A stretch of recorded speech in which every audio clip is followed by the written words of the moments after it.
Osage, you no sit down. Why?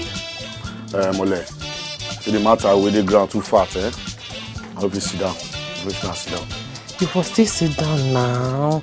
Sit down and me talk. See, Mole, man, just clear your doubt, eh? See, Osas, they make me sad. Osas, they make me sad. And you're not supposed to be so. You're not supposed to be so. Eh? What's that one say?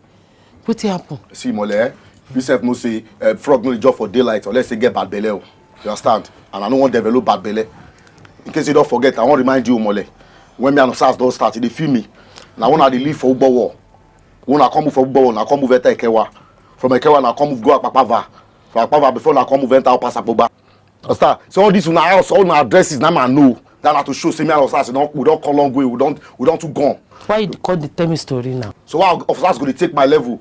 Instead make I they pay my tithe. They pay my tithe to God and they pay my tithe to Yan Osas. Even Bible talks saying at 10%, I be the tithe and they pay 80%. I'll keep myself for Osas. No, say I love her.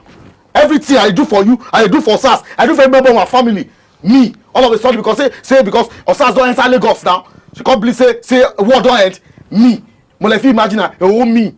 As I love Osas reach, I go to call Osas for phone. Osas no go pick my call. That no even call surprise me. Don't even they surprise me. I say I go I don't know but I call Osas. You know so Osas no pick him. I don't know whether the phone they tell Osas say no Sagi they call you no pick him. I not supposed to be so. They provoke me. They provoke me well. Okay. Osage, may you no vex. You see all these university students, once they enter school, you know they would understand them. You see all this time wey they call her, maybe in the class, maybe in the do assignment, maybe in the receive lecture. You don't know what will happen. And if to say you go university, you for understand this thing where they talk. So as you don't go university, now you make up. I don't know how I fit, but I promise you, say you say Osaru and say anytime in call all this thing you talk, so I'll tell her. Hey, wait here. Amen. Wait here for. Mole! You forget that beyond Billy. Now me there is proverb they talk to. Osalo boy. Aye! Tell me, Osage, upon the only one I do for you and your pikin. Now me now not be person who go university. The other college where I go, you not rich. They don't pass like that. And the test at the college no get sense. Ah!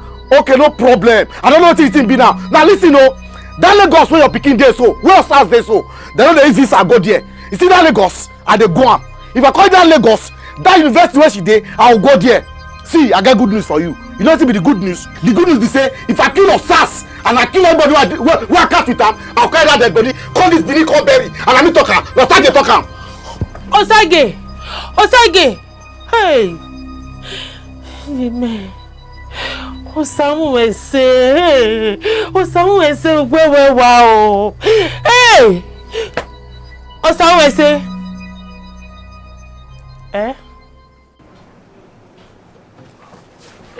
Sandra, Alpha.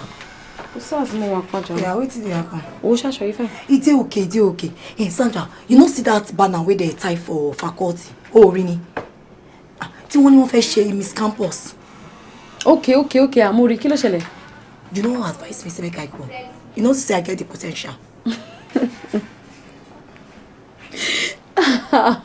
Torí Ọlọ́run.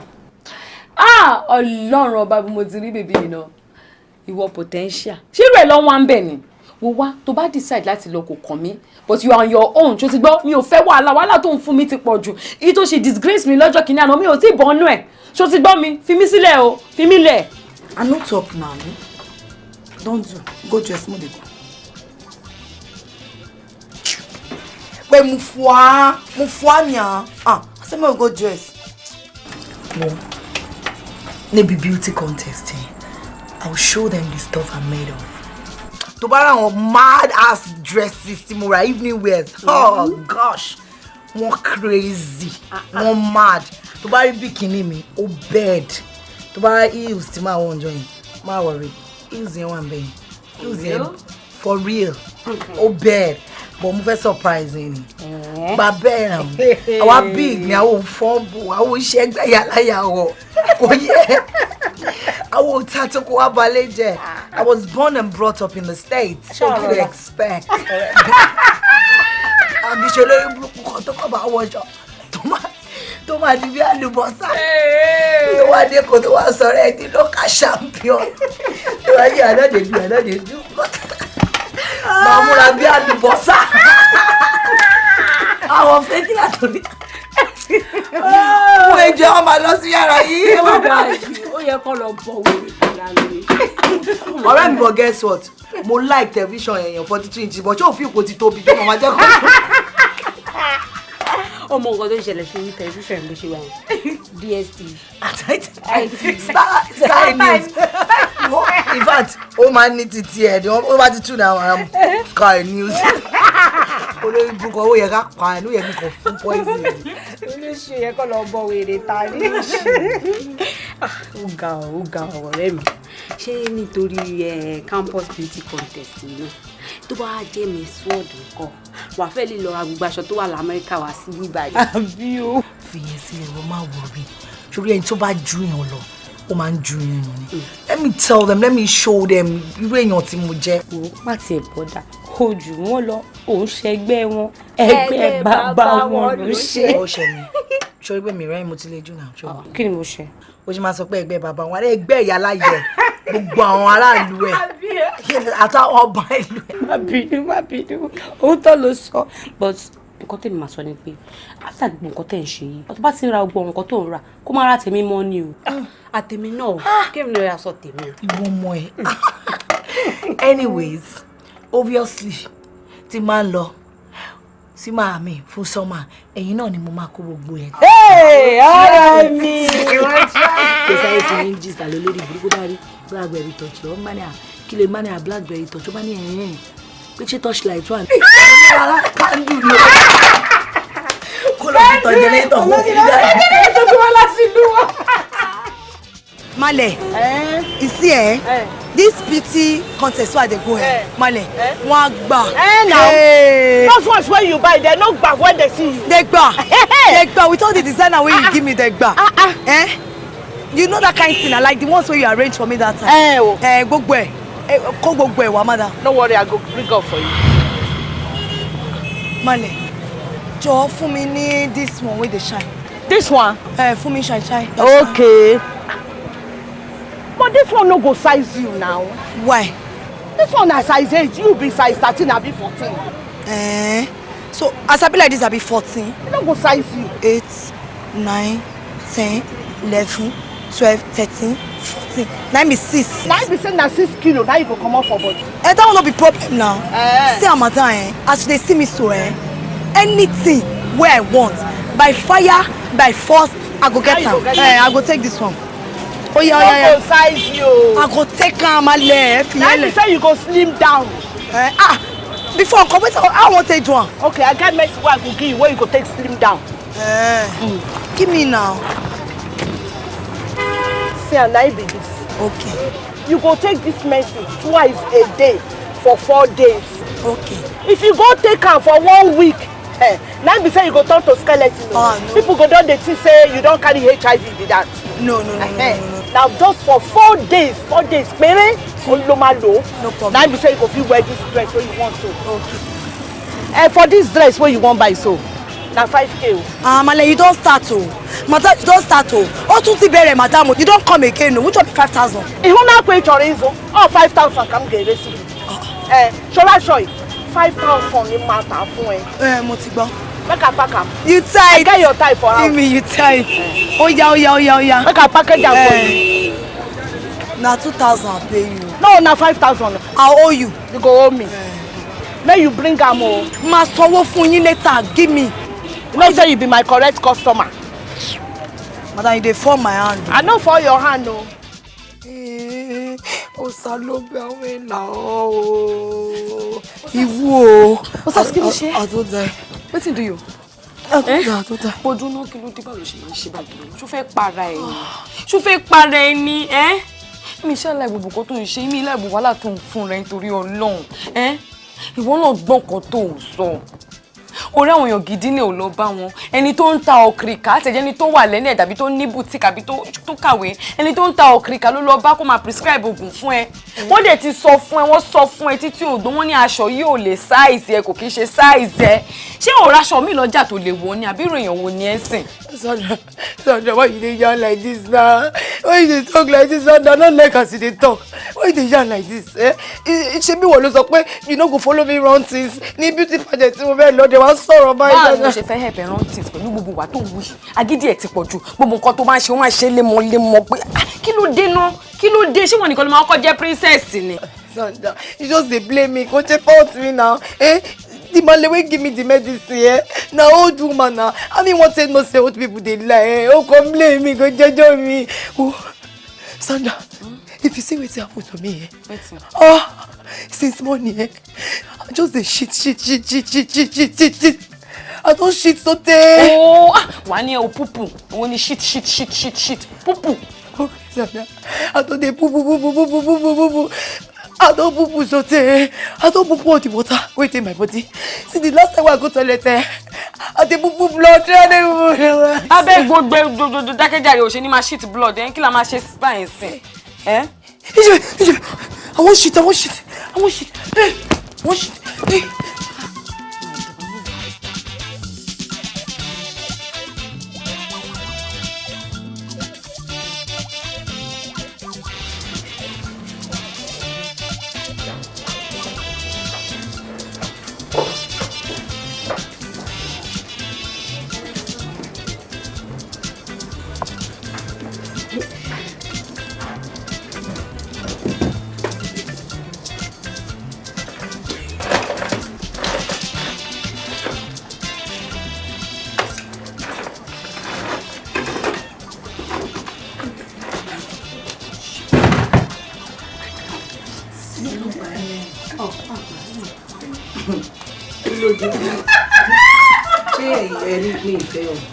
Cherry ọbọ Osa me gbe me o.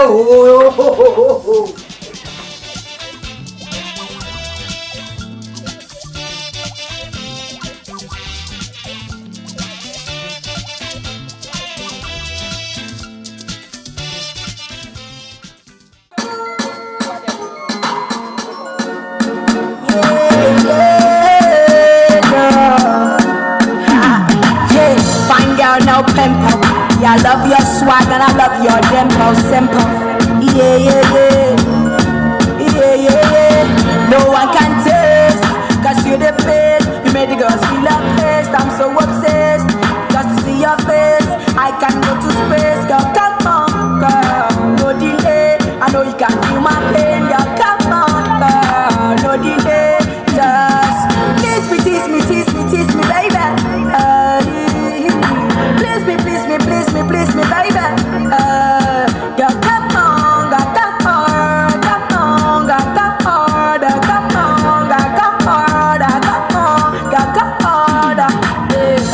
Now me be bad guys, that fly guys, that special type of fine guys, that sharp guys. Now me be hard guys, and I have bad guys, that no bad guys. Just tease me, baby. Tease me, please me, baby. Come on, girl. Just come on, girl. Just come on, girl. Yeah. I know bad guys. That no real bad guys. Now maybe sharp guy. And I have real bad guys. Bad guys. And I know some bad guys that know some other guys. So call me hot guys. Now me be bad guys. Now me be bad guys.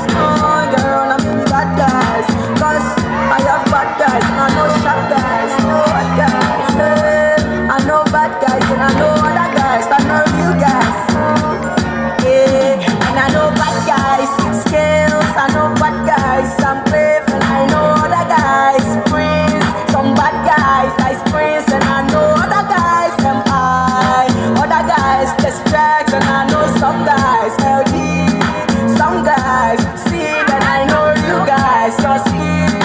Other guys one day, and I know my guys wins. Hey, hey, and I know kiss me, baby. Yeah. No one can taste, cause you're the place. You made the girls feel amazed. I'm so obsessed, just to see your face. I can go to space, girl, come on, girl, no delay. I know you can feel my pain, girl, come on, girl, no delay. Just please me, tease me, baby. Please me, baby.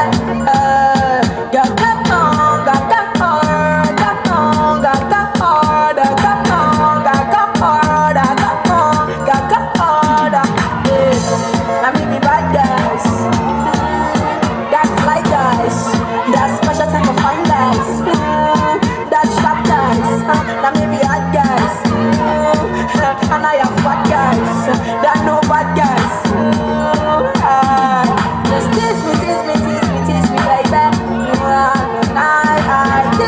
me, baby. Come on, girl. Just come on, girl. Just come on, girl. Just come on, girl. Yeah. I know bad guys. I know real bad guys. Now maybe sharp guy. And I have real bad guys. Real bad guys. And I know some bad guys that know some other guys. So call me hot guys. Now me be bad guys. Now me be bad guys. Girl, now me be bad guys. Cause I have bad guys and I know sharp guys. Thank you, DJ. Hey, I shut the one for one job. Rí wọn ni àwọn ọlọ́pàá nínú pencils. Àwọn ọlọ́pàá nínú wetin. Na wetin. Oh God, àwọn ọlọ́pàá yìí náà jẹ́ pencils, adjust yourself. Ẹ wo, ẹ ṣẹ̀ṣẹ̀ bẹ̀rẹ̀ ni. Yes, ẹ ṣẹ̀ṣẹ̀ bẹ̀rẹ̀ ni. Gbogbo àwọn gẹ̀ẹ́sì wọn beautiful. Ẹni tó bá ní wọn beautiful kó wọn bó ṣe ń ṣe wọn. Kò easy, wọ́n pa epo láàárọ̀, wọ́n ro Charlie lọ́sàn. How to keep to beauty. Please put your hands together for them. Ẹ̀yin lẹ sọ bẹ́ẹ̀, àwọn sister yín ṣe bẹ́ẹ̀, ẹ pẹ̀lẹ́.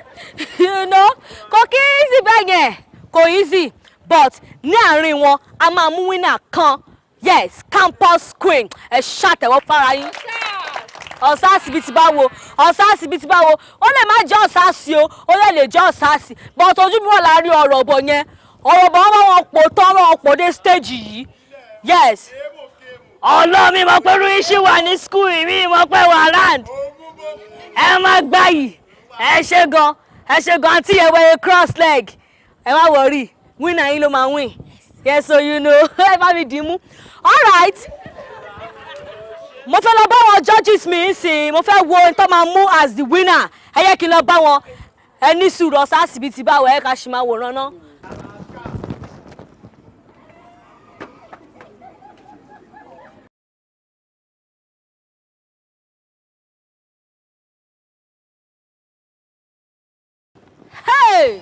Hey, everybody is a winner. Yes, everybody is a winner. Mo ti gba winner wa dé. Ibi tẹ́ fojú sí kọ́ o. Yes, ọ̀nà ògbàbẹ̀. Mo máa pè wọ́n sí left, màá tún pè wọ́n sí right. Àwọn tó máa wá yànda fún wọn máa lọ sí backstage. Yes, please put your hands together for contestant number 1.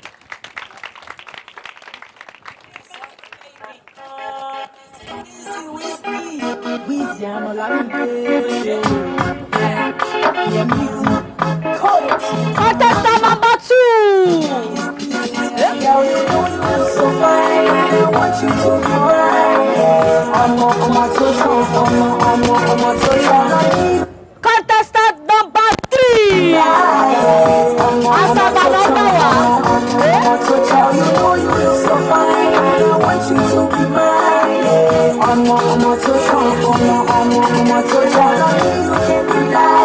Contestant number 6. Ẹ ṣàtẹ̀wọ́ fún wọn. nobody compares. so what you know about? No need for where every day cry, but you know well when it comes to fight, you know well. You so beautiful. Thank you DJ, thank you DJ, thank you DJ. Ṣé ti rí àwọn tá mú sọ́tọ̀ báyìí? Ṣé ti rí pọ̀ sáso sí láàrin wọn báyìí? Ayọ̀ rí pọ̀ rọ̀bọ̀ mi náà tún sí láàrin wọn báyìí. It's not easy. Àwọn tí Ọlọ́run mú nìyẹn pé for now because campus queen I need campus queens. Yes, God jọ torí Ọlọ́run. How about boss in stage? Put your hands together for them. Thank you very much. Thank you. Oh, what's your name? Oh, Nana. Oh, what's your name? Oh, Nana. Oh, what's your name? Oh, Nana. Tony, what's your name? Amorúkọ wọn. Àwọn tó wá morúkọ wọn náà kù báyìí. Wọ́n wá tún wọlé wọ́n lọ change. Wọ́n wá tún múra lẹ́ẹ̀kan sí àmọ́ wá rí wọn. From there, àwọn mú winner wa gbam. So before then, àwọn dancers wa, ọmọ wa jó fún wa, àwọn jẹ́ kí inú wa dùn. Ẹ pàtẹ́wọ́ fúnra yín, kẹ́ pàtẹ́wọ́ fẹ́mi náà. Thank you very much. Thank you very much. Oh my God. Oh.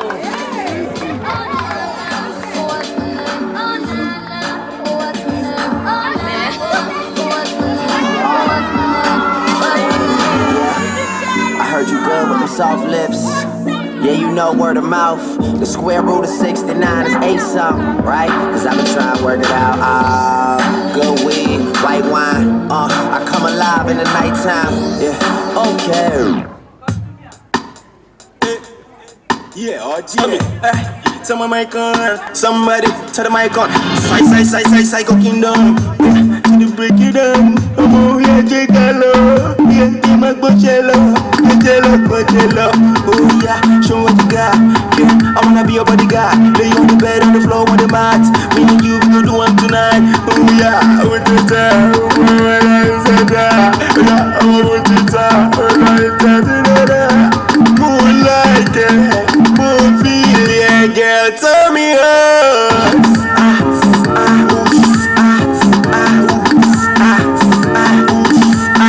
oh yeah. Thank you very much. I shall go. Hush.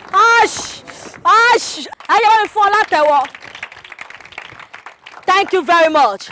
Now, àwọn mẹ́rin yòókù, wọ́n ti múra tán, wọ́n ti ṣetán láti bọ́ta fún wa. Hey, láàrin wọn láti máa mú winner kan, ìyẹn náà pè ní campus queen. Oh God, ẹ jọ̀ọ́, ẹ bá mi pàtẹ́wọ́ fún contestant number 4.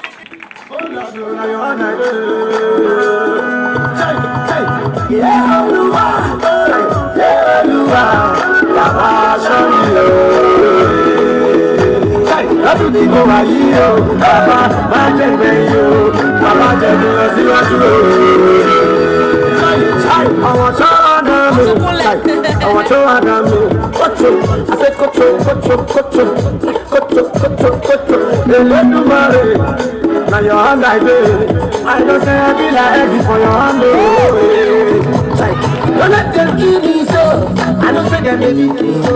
Oh Lord, put them and guide me, come to the obstacle from my way. Oh Lord, Baba show wa o.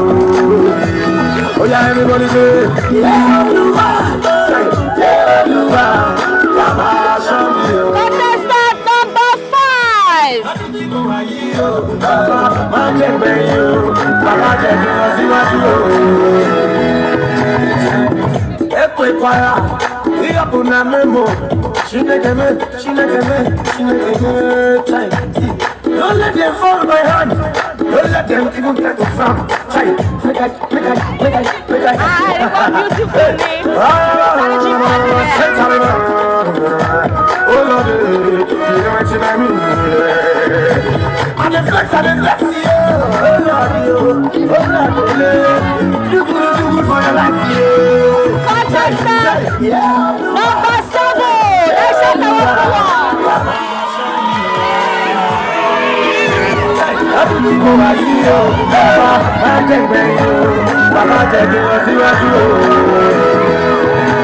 I say, oh no, too bad, you.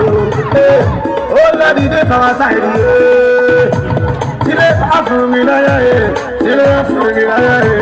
oh Lord, try, attend the boss. As long as I got me for my side, I'm Tala. Contestants, number 8.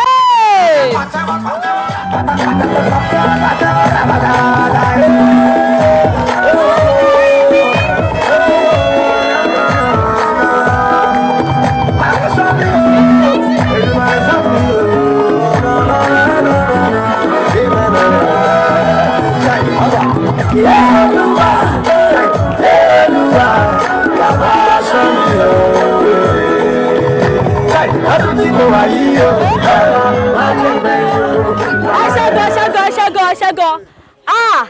Ìmúra wọn yìí yàtọ̀. It's going to be difficult for us to choose the winner tonight. Yes, we need just one campus queen. Yes. Who do you think the winner will be? It might not be. It might not be. Auntie, who do you think will win? What do you say? Pamela is Gans. Okay. They said that Pamela is Gans. Okay, we will see if it's Pamela is Gans or my lovely Yoruba or Osas. Let's speak to our judges. Thank you for us to choose the winner. Oh God Almighty. Oh my God Almighty. My judges, please, let's know what your results is. Okay. Hey. Okay, thank you, DJ. Thank you, DJ. Thank you, DJ. Okay, we have the but a ní ìbéèrè kan fún contestant kan láàrin àwọn tó ń dúró yìí. Contestant number 7, please step forward. Thank you very much. Ẹ jọ̀ọ́, kí ló mú yín tẹ́ fi múra yàtọ̀ sí gbogbo àwọn tó jókòó síbi tó dẹ̀ dúró síbi lẹ́nìí? Wakoyo o. And na so they take greet people from where me from come. Ọmọ Africa ni mi. Ọmọ Edo State ni mi. Ọmọ Benin to be precise ni mi. Ọmọge Benin wa tún ni mi. The reason wey make me dress like this be say I dey proud of my heritage. I dey very, very proud of my culture. Mo gbàgbọ́ wípé ó yẹ kí a máa gbé àṣà wa lárugẹ. Pàápàá jùlọ bí a ṣe múra. Ẹ mọ̀ máa wò pé àwọn youth bíi titi èmi báyìí lóde òní tó máa múra bí àwọn foreigners. No! You know, make we no sweep our culture under the carpet. Even if you won't dress like foreigners, I'm a find balance in between the two. Ẹ má ní pé foreign culture or foreign mode of dressing or better ju the kind dressing where we dey dress for here. Now I make am anytime una see Osas, I must be with my beads because that is my heritage as a Benin girl. Thank you very much. Ẹ ṣeun gan. Yes, so wọ́n náà wọn ò dress bí àwọn Western. Ṣùgbọ́n Western no, the winner will still remain the winner. We have just first and second, but let me start from second. Alẹ́ yìí ó ní agbára. Miss Campus. The second position goes to contestant number 7. Thank you, my judges, thank you. Contestant number 7 is second. It's a good position. And the winner of this main competition goes to, oh my goodness, it's by the judges and not by me. The winner of this competition goes to, you think you'll be the winner? He's coming to you soon. Okay. Contestant number 8.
Ṣé wo mọ̀ pé tá bá mú lọ party yẹn kò ní pé? Yeah, I know.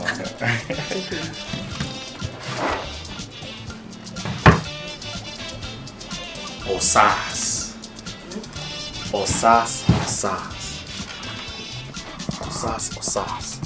Congratulations. Kí ló ń congratulate me fún? After all, no be me win. Osas, gbogbo yín pátápátá lè try. Gbogbo yín náà ni winner now. Sorry, everybody ń bẹ̀ yẹn ló appreciate bó ṣe múra. Èmi gan personally, mo love attire ẹ. You're just so beautiful. Yeah, we try. Larry, please. Kí ló dé? Larry, no kí ni ìtumọ̀ gbogbo yẹn? O contest, o lose. Show expect o ma win tẹ́lẹ̀ ni, kò possible. Kò possible kò win now because she's so local, she's so ras. Dúró ná. Èmi ṣá ni Miss Campus nsìn. Mo ti win. Èmi ni queen of all queens and there is nothing any bagger can do about it. And mo tẹ̀ ti sọ fún ẹ Larry, o lè máa bá every Tom, Dick and Harry sọ̀rọ̀. Not her, please let's go. Okay. Omo asin levels kan náà man. Mo ti win náà nìyẹn. It's okay. It's not about that. Let's go. That's my queen. Wọ́n lọ fi mí bá raz idiot so. I want you listen. Pamilerin. We go see who go win the race. Jerry.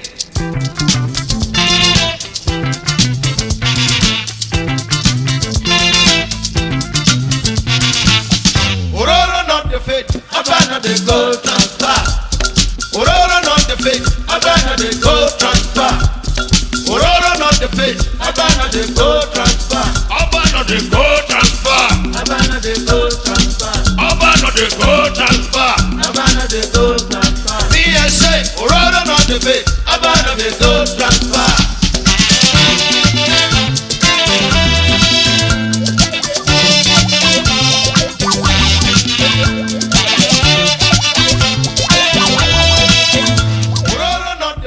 Abana the gold transfer. Ororo not the fate. Abana the gold transfer. Ororo not the fate. Abana the gold.